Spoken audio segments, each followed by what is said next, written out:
Hi, everyone. Welcome. Very excited to be here at droidcon Berlin. My name is Sebastian. I'm one of the developer advocates at JetBrains, focusing on Kotlin Multiplatform, and also on Compose Multiplatform. And that's exactly what we're going to be talking about today, about Compose Multiplatform specifically on iOS, subtitle Stable and Production Ready. And the reason for that, because, well, since a while now, Compose Multiplatform has reached a state where when you're building mobile applications with it, we're in a state where we say it's fully production ready for your mobile applications to build with, to deploy to the app stores, to deploy to your actual customers. Yeah, we're also very excited that we're up to speed with all the new features that have dropped with Compose, with Jetpack Compose 1.9. So yeah, we're at a point where we have some really nice stability guarantees for you. And we think that it's probably the best way of building apps that need shared UI between different platforms. Today, we're going to dive a little bit into why we think this. So what are we going to do today? Well, we're going to look at a bit of an overview of the actual technology. We're going to take a look at what is part of that stable release that wasn't available beforehand. And we're going to go hands-on with Compose Multiplatform. So we're going to write a little bit of code. We're going to read a little bit of code. We're going to experiment and see. We'll also get a bit of an overview of the actual ecosystem to see what's happening there. And of course, I want to give you some hands-on advice on how you can get started with this kind of stuff yourself. Since you are Android developers, and the most likely case in which you might want to use Compose Multiplatform is the mobile case, a lot of this stuff is going to focus on iOS. However, a lot of these things are valid across all the platforms that we allow you to target, including desktop and the web. Because sharing is kind of the core thing that we want to allow you to do with Compose Multiplatform, right? We want you, as a developer who has a background in Jetpack Compose, to write code just like this, that you can read pretty easily if you have a background there, and just deploy it to different platforms. So you implement your user interface once in a language and a structure that you're familiar with, and you can use it for all the platforms that you target. Of course, most importantly, you want to do this in a way where the application feels and behaves exactly as you'd expect. We'll talk a little bit more about that later on. But as such, Compose Multiplatform is kind of the classical conclusion to the Kotlin multi-platform story. So with Kotlin multi-platform, we already had a technology that was stable and production ready for quite a while to share business logic, to share those parts that aren't involved with the UI, where you could plug those into your Swift UI views or your Android views or Jetpack Compose. With Compose Multiplatform, you can go the entire stack with Kotlin, and you can write applications up to 100% in Kotlin that run on multiple platforms. Not just mobile, but actually also desktop and the web. And of course, the core value proposition for you folks as Android developers is that these are the same APIs that you already know from Jetpack Compose. So hopefully, you won't learn that much new stuff during this talk. You'll mainly just realize that a lot of the stuff that you already do know applies here just as well. Because we're bringing a lot of the APIs that are part of modern Android development to the multi-platform use case. That's everything from the way that you do layouts to resource management, right? How you manage state, animations, the kind of components and UI components that you have available with Material, the way that you work with insets or cutouts when you have, for example, a camera as part of a screen, how you do UI testing, but also on the slightly lower layer of navigation, architecture, lifecycle management, all of these kind of things. And yeah, the core part is that a lot of the code that you'll see looks exactly as you would expect it to. The state management looks the same way. The animation APIs, if you love those big flowcharts that tell you which animation API to use, those apply on Compose Multiplatform as well, so as you're building shared UIs. All of this applies quite directly. Of course, being a stable and production-ready technology, we're really, really proud to have a lot of companies actually already adopting it, and a lot of them really adopting it before we even slap that stable label onto it.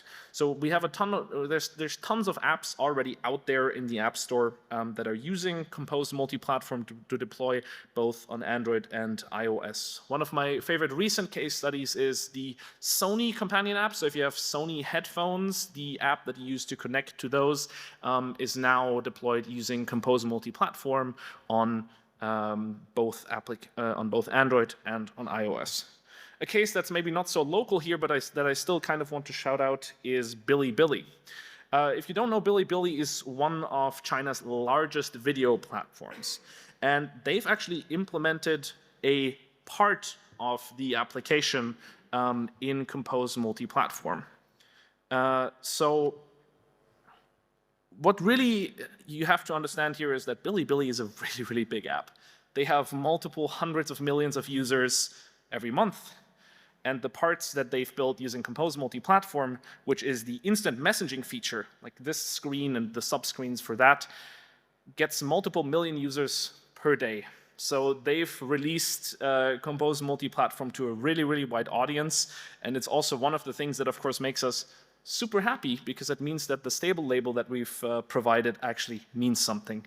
It is really production ready. Like with Kotlin multiplatform, where the idea was always that you share as much or as little as it makes sense for your application, the story for Compose multiplatform is the same. And it's the reason why Bilibili was able to adopt Compose multiplatform as part of their application. Because you don't have to throw away everything that you do. You can have a small part of your application all the way up to the UI layer, and you can share that using Compose multiplatform. And if you still have existing Jetpack Compose code or just Android views, or if you have Swift UI code, we're not forcing you to throw that away. We have an interoperability layer that allows you to embed Compose Multiplatform as part of those existing applications, and also the other way around. What's also really neat is that if you're moving to Compose Multiplatform from Jetpack Compose and you're deploying on Android, you actually don't get any kind of like overhead. We're not doing like an extra translation layer or something. Really, during the build step, your Compose Multiplatform app just desugars into Jetpack Compose. So there's no difference on the Android side. You just get the ability to also deploy on iOS. So yeah, we're really excited that we're at this point where boxes are being delivered using Compose Multiplatform. People are ordering food and taxis using Compose Multiplatform. And it's really the ability to have millions of users that are using this framework. So yeah, of course, being stable and production ready from the developer's perspective always means, well, we don't want to switch things out under you. We want to provide you with a solid base to build on. So that means we have stable APIs, we have strict compatibility guarantees, we have deprecation cycles that allow you to move forward at a pace that makes sense for you, and you don't have to worry about breaking changes in new releases so often. So this is one of the commitments, but the other one is that we want to make it possible for you to build shared UIs that feel great on all platforms. And really the key part here is feel. Because at the end of the day, when you use an application on a device, there's certain things that users come to expect on how the app feels on a physical level. And that's actually something that I just want to take a quick peek into here. If my budget was a little bit higher, you'd all now find like a brand new iPhone under your seat. Unfortunately, that's not possible, so we're just going to take a look in the simulator on my device here, and hopefully that's going to get the point across just as well. So here I have an iPhone simulator with an iPhone 16 Pro, and what I have open here is the Kotlin Conf app.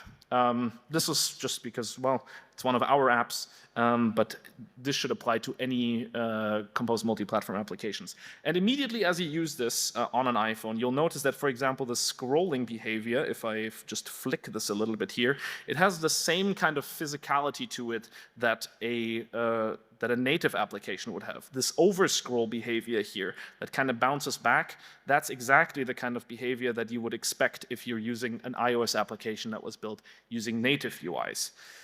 When I click on things, we can see that we kind of get this like transition in and out. This is also a very typical pattern, and of course, iOS users come to expect these slide back gestures that are kind of built in by default that stick right to your thumb as you do a predictive back gesture. If you're using Compose Multiplatform, you don't have to build any of those things yourself. Those are just the default behaviors that you get out of the box when you have like a scrollable, like lazy column, for example, or you have screen-to-screen navigation using the navigation libraries. So all of that comes out of the box. But we really want to push this to its like natural conclusion, and we want to integrate it deeply into everything that the operating system has to offer. One of the nice examples that I love showing off for this is drag and drop. So here I have a small application, and I have, for example, my little apple here, which is marked as a draggable. I can drag this into a drop zone, and we can see that as I drag these elements somewhere else, I can drop them as well. So this is all still written using 100% Compose code. But this isn't like an imitation of what the actual operating system does. This is real clipboard integration. So I can, for example, grab myself this icon. I can head back to the home screen. I can go into Safari, give this a second here, and drop this in here. And then it will actually load up the page because the string that was attached to the draggable object will actually be shown properly here. So for example, if I took the desktop one and I did the same thing, and it would actually let me switch back. We're getting Compose for desktop this time around. So all of this is just integrations that are like deeply integrated into the system, and we really want to provide you with the full power of whatever is available on the operating system so that you don't have to compromise when you're building shared user interfaces. Right. Throughout all this, one of the other big points when it comes to feeling is, of course, making sure that your application actually performs the same way as a native application. And we're very, very excited that Compose Multiplatform, just like native applications, through its use of the acceleration, the hardware acceleration APIs, hits 60 frames or 120 frames per second targets without any problems, even on those high refresh rate devices. In some benchmarks, we actually exceeded the performance of Swift UI, which we're quite excited about, but let's not rely on that part so much. In addition to this, we're also introducing a new experimental parallel rendering mode. So we're still trying to push the performance even further so that as you build more and more complex user interfaces, you can still have them render at really, really good frame rates. So here the idea is that rather than actually doing the rendering on your main thread, we'll do that offloaded to a separate thread. So the layouting and measuring and measurement parts can happen on the main thread, and the actual rendering of the pixels happens somewhere else. If you are interested, there's a flag that you can use to enable this for your application. It's not enabled by default yet because it is still experimental, but we'll be getting there eventually. Yes, of course, an application should also feel great for all of your users.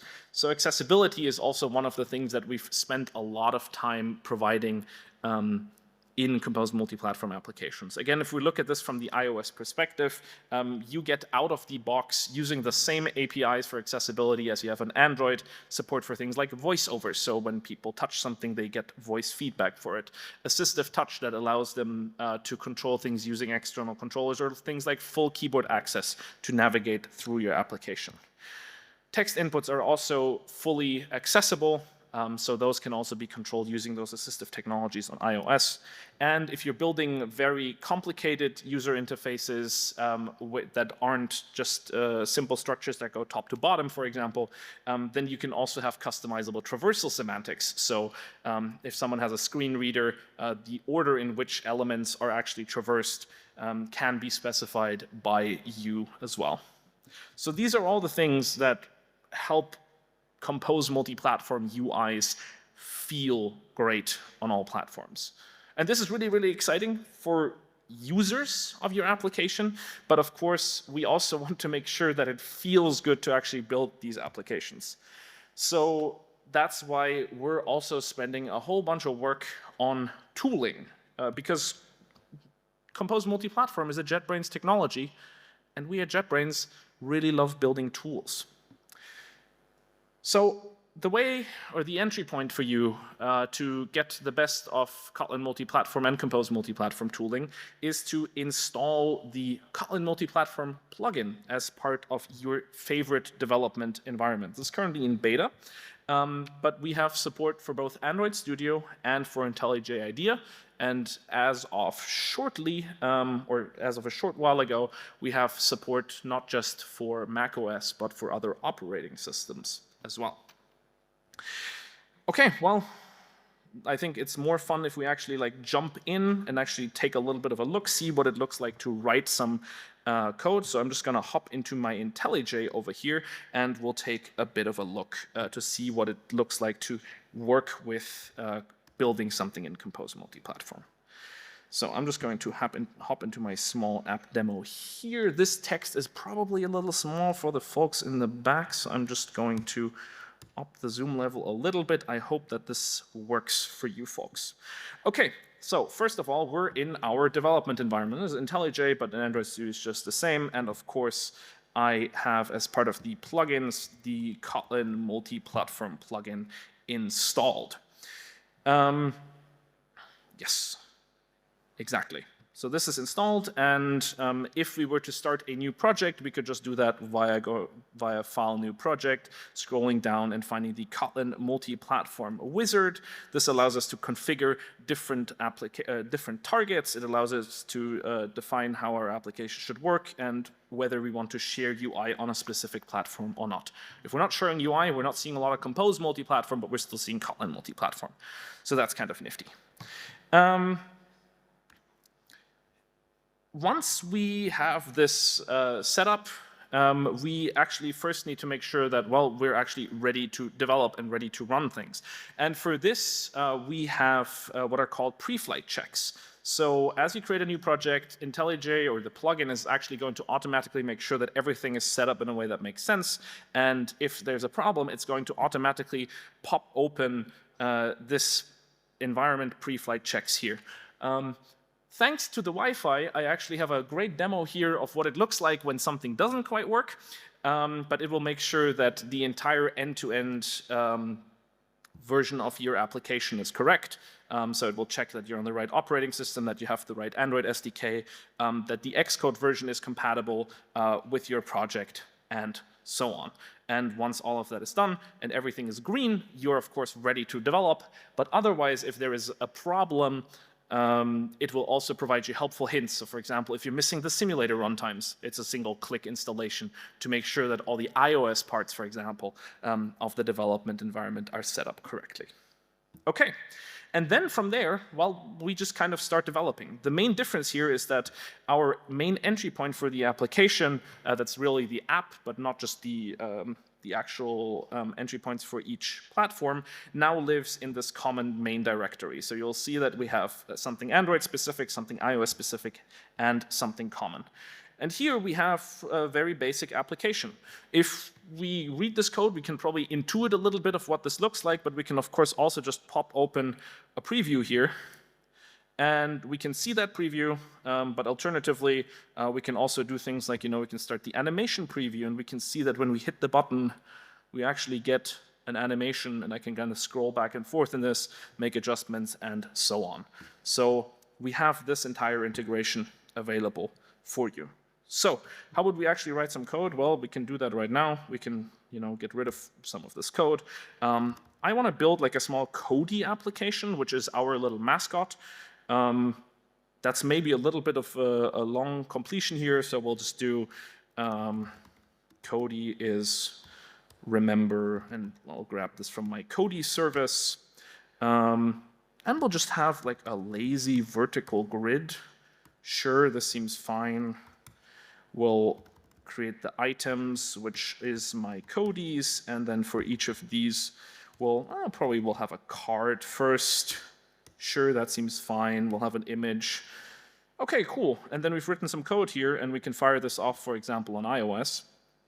And this is going to take a moment, but as you can see here, my main point is, so far I've hopefully not written any kind of code that should be surprising to you. All of this you would typically just write for your Android applications as well, and here we can see that we have our little Kodi app. And again, there's no special code, but still we get this nice like scroll over effect as we drag things along. The physicality is there as well.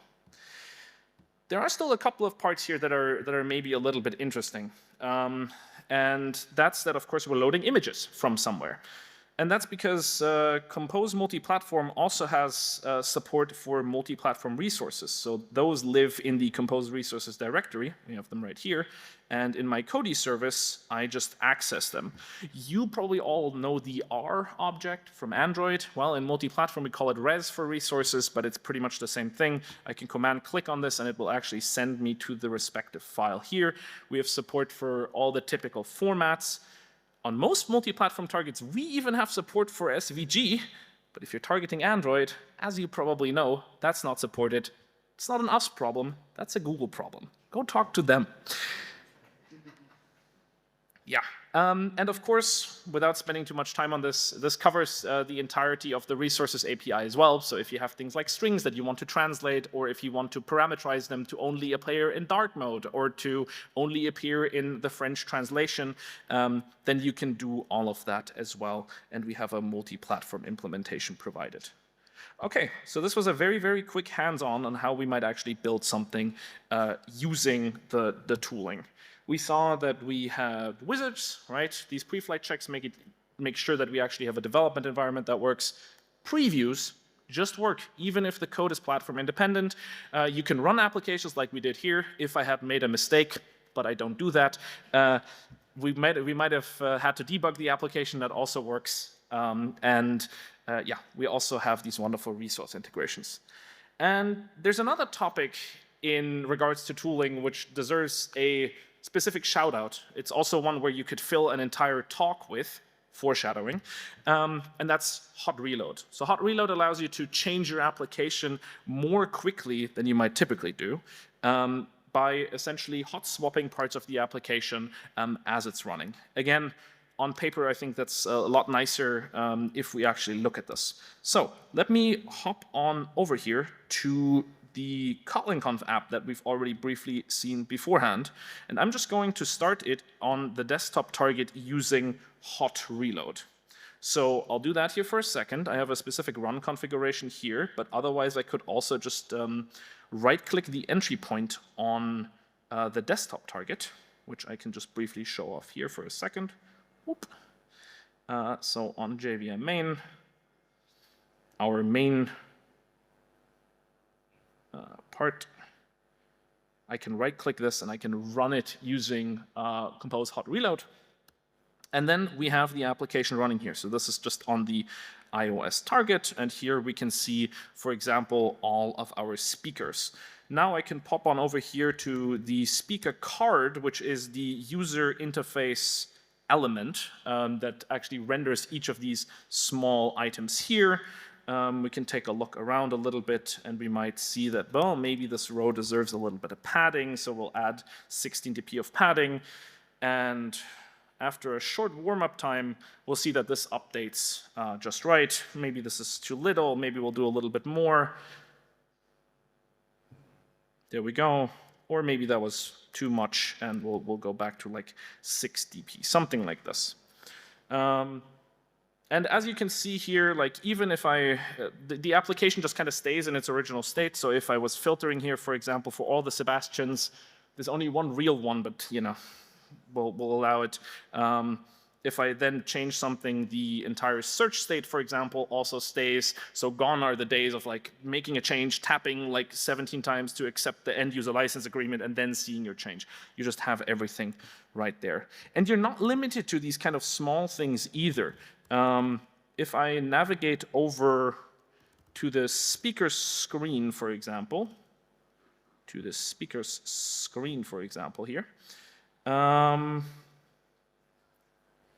it's a lot of code. Give me a second here. Where's my grid? yeah, so here's my speaker grid. I can change this, for example, to a speaker carousel. And then we can see that like the entire UI changes, and I can navigate this as we want. I might also do things like just add entirely new components, right? So I might add some Kodi rain, and now we have this like falling down as part of the application. All of this works just fine. So this is already like really elegant, and it allows you to iterate much more quickly, which is quite lovely. But you can actually also go one step further, because it is, of course, 2025. So let me just undo this. Let me reload it. And you can, of course, also just delegate this to AI, right? So I might pop into JetBrains Junie here.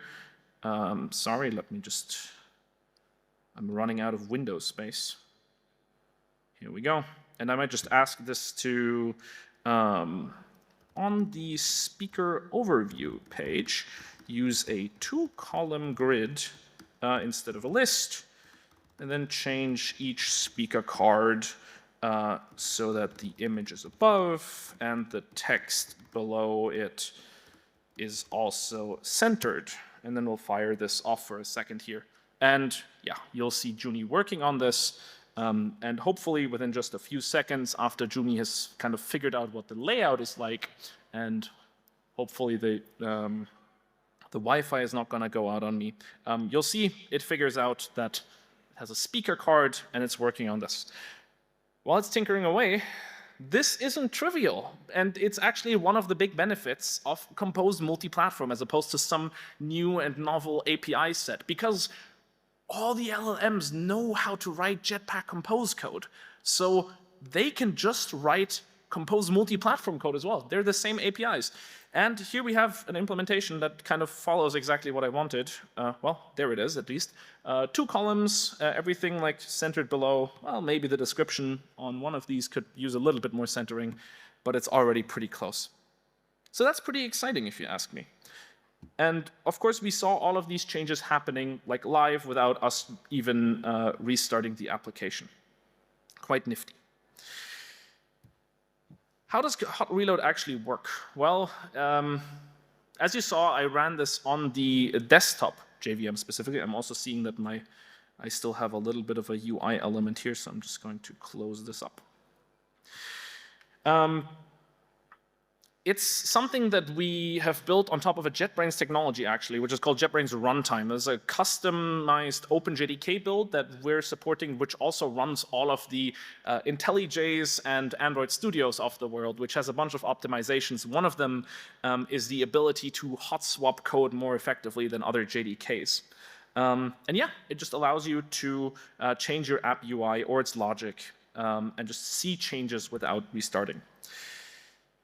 So yes, this is currently limited to the desktop target, and we're experimenting with bringing hot reload to other platforms as well.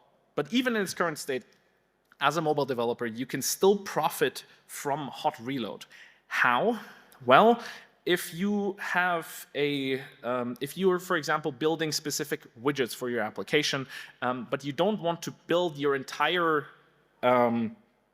application logic as common code, as platform-independent code, you can still extract those as part of a UI widget library, and then you can create a customized gallery application, for example, in which, and this one then has support for the desktop target, so you can make changes to the UI widgets, you can really fine-tune interactions, you can click things, you can drag your sliders and so on, and you can do all of that with hot reload without having to support the entire shared logic here.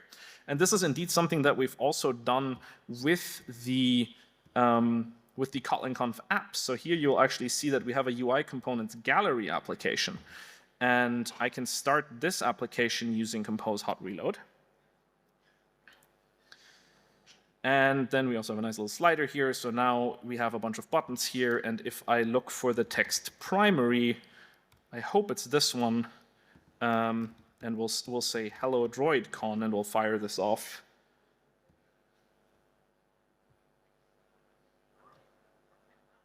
We'll give this a second. There we go.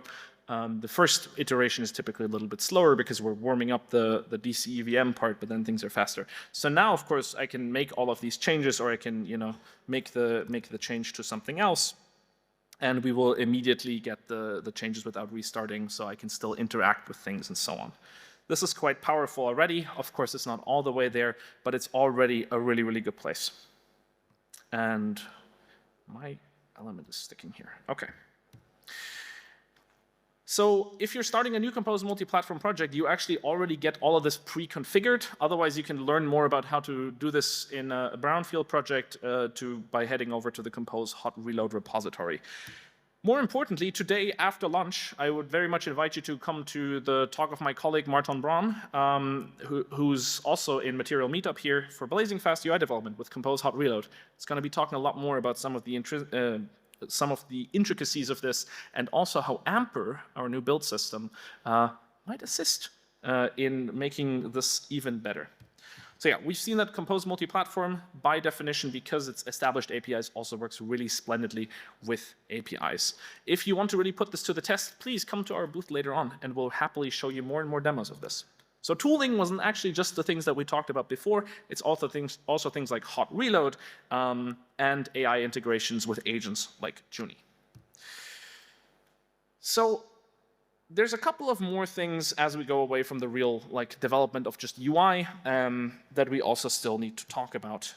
Because there's a lot of APIs that we want to build on, right? Navigation, image loading, architecture components, all of these things. And there's a lot of first-party libraries from JetBrains, there's libraries from Google, and there's a ton of well-established community libraries that all support Compose multi-platform to a really, really high degree. So you can build applications that are production-ready that cover pretty much all of your use cases.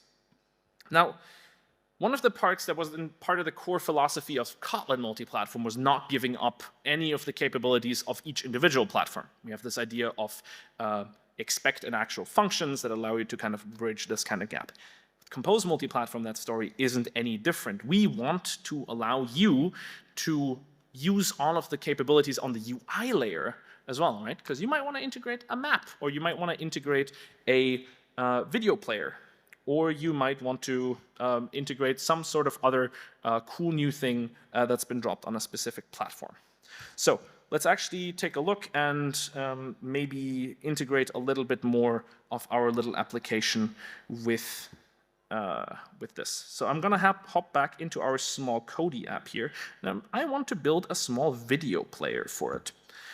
So overall, I, of course, need to provide an implementation on Android and on iOS, since this is something platform-specific, right, because we're using some sort of system APIs. I've already built something for Android here. You can take a look, but overall, this is just an ExoPlayer interface that uses this Android view as an interop layer between that system view or that external view and the Jetpack composer, the Compose multi-platform rendering logic. Now, how might we build this same thing on iOS? Well, I already have set up a composable function that is also just part of an expect actual pair. So there's a common definition of this, which I can see here, which just says, well, I expect each platform to provide me a video player composable that takes a URL and a modifier. So now all that's left for us to do is to implement this on iOS using iOS APIs. Well, how might we do this? Well, on Android, we have Android View. On iOS, we just have a UIKit view controller composable function that allows you to bridge these kind of things. First, we actually need to create this. So let me just do that. We have our factory here. We'll first create a player. This player is just our NS URL. So this is all APIs that come directly from the platform kits, right? We have AV Player, AV Kit. These are all just platform APIs. You can use them directly without having to write any sort of bridging functions here. Then I need a view controller. That looks great. And I also need to somehow hook up the player and then give that player view controller back. I probably also want to pass in the modifier, so I'll do that. And with that, we have an implementation for a video player that just uses whatever is on the platform. So far, of course, we're not seeing this because we're not actually using it yet. But we might just write a little bit of code around that. So we'll just throw in a, we'll throw this in a column. So there we go. We'll put this on fill max size, and then we'll throw in a video player. That's a great URL, but it's not the one that I wanted to have. So instead, we'll grab it from the Kodi service get video URL. And I'm already getting auto-completed to be a 16:9 picture. That sounds great. And I'll just fire this off for a quick build.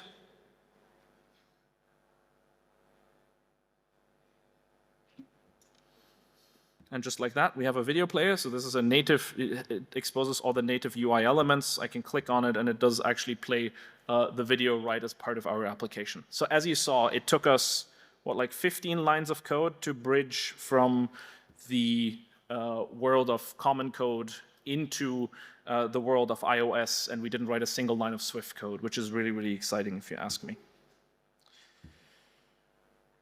Right, yeah. So in conclusion on this part, all of the APIs that are available, whether that's device kit for pairing something via Bluetooth, or whether it's like the home kit or whatever other kits that Apple comes up with at the next WWDC, you can just use them directly from Kotlin code, and you can just access all of this. This is in part the power of Compose Multiplatform, but it's also just the power of Kotlin multi-platform as an underlying technology, because it's not limited to just UI elements. You can do this for anything. So if you need crypto functions that are specific for the platform, you can also access those as well. Yeah, and like I said, it goes beyond the UI. Of course, you don't want to do this for all kinds of components all the time yourself. Instead, you can use something like CAF, which is a library of pre-commonized components. So then you get an adaptive look and feel for your application, where, for example, dialogues or date pickers are automatically delegated to the platform-specific implementation so that they feel nice everywhere. Very briefly, I also still want to talk about architecture components in a Compose multi-platform application, because everything that you know about architecting your app also applies for the multi-platform case, right? Where does your logic that is associated with your composables go? Well, you have view models, and the implementation is quite literally the same one that you're already used to. So you just inherit from view model, you get view model scopes, and everything just works as you would expect it. Having something like this also means that it's easier than ever to move your app logic to common code. If you're not doing something platform specific, there's a good chance you can just move your code to common, and it will probably just continue working as long as you don't have platform specific dependencies. The story for navigation is quite the same. We also support things like type-safe navigation, but of course, there's an even more interesting subject coming up here, which is navigation 3, which we will also be supporting going forwards. Google is actually a very big help in this scenario, where they have built navigation 3 from scratch to support the multi-platform use case. There's a talk, I think slightly after lunch today, that talks about navigation 3, or it might be right after this session. Please check the agenda. That talks more about this story.